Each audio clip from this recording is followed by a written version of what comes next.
Animating in Maya is a lot like animating on paper. You define the keyframes, and Maya fills in the rest. You can keyframe almost anything, from an object's position, orientation, and scale, to even its color and shape.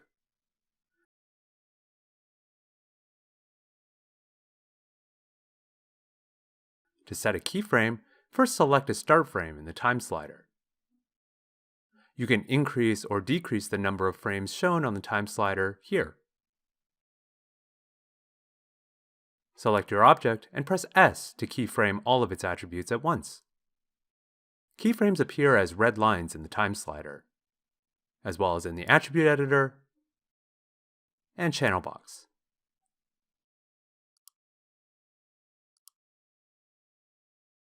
Once your start frame is set, you can choose an end frame, change the object, then press S again to keyframe everything, or Shift W, E, or R to keyframe just the translation, rotation, or scale. You can even right-click one attribute to keyframe just it specifically. In general, the fewer keyframes you can get away with, the better. Try to keep your channel box as neat and tidy as possible.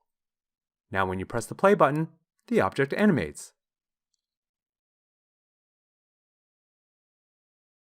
By default, 24 frames equals 1 second of animation, which is optimal for film.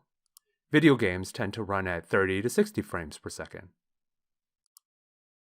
You can also adjust the playback speed setting by right-clicking the time slider. Usually you'll leave this on real time to get a true sense of your animation speed. You can then add additional keyframes before, after, or even in between existing ones.